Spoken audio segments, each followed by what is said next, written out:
Badan Meteorologi, Klimatologi, dan Geofisika atau BMKG memperingatkan dampak serius perubahan iklim terhadap ketersediaan air bersih di Indonesia.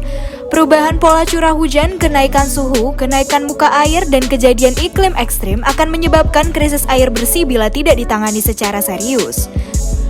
Kepala BMKG Dwi Korita Karnawati menyampaikan, krisis air bersih terjadi akibat tingginya kebutuhan air baku, terutama di kawasan perkotaan dan padat penduduk.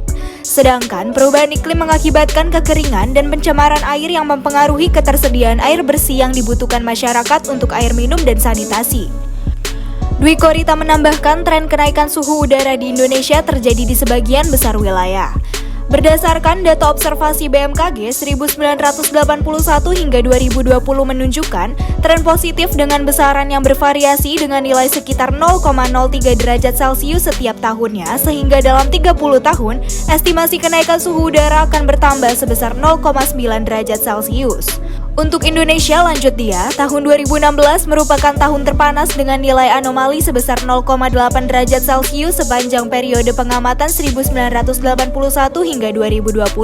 Adapun tahun 2021 menempati urutan ke-8 tahun terpanas dengan nilai anomali sebesar 0,4 derajat Celcius, sedangkan tahun 2020 dan 2019 berada di peringkat kedua dan ketiga dengan nilai anomali sebesar 0,7 derajat Celcius dan 0,6 derajat Celcius.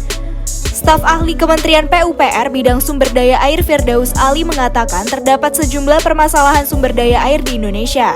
Permasalahan tersebut seperti adanya kendala akses air bersih, belum meratanya pengelolaan terpadu limbah domestik, kekeringan atau melimpahnya air atau banjir, krisis air bersih, genangan banjir, ancaman rob, dan lainnya. Dalam mengatasi hal tersebut diperlukan pengambilan keputusan yang cepat dan berani mengambil risiko sehingga tidak terjadi krisis air bersih. Direktur Jenderal SDA Kementerian PUPR Jarod Widyoko menuturkan bahwa persoalan sumber daya air menjadi perhatian bersama. Terdapat tantangan besar dalam membuat infrastruktur tangguh perubahan iklim.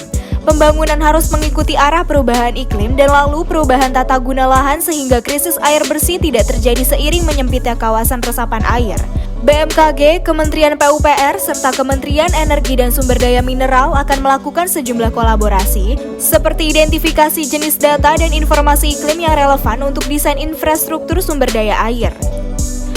Hal tersebut meliputi revitalisasi sistem informasi hidrometeorologi, hidrologi, dan hidrogeologi atau SIH3 dengan menambahkan parameter berbasis DAS yang terintegrasi dengan perubahan iklim, penyampaian karakteristik kondisi iklim terkini dan proyeksi iklim 100 tahun ke depan beserta potensi dampaknya, serta penyampaian sistem tata kelola sumber daya air atau SDA dan kebutuhan masa depan.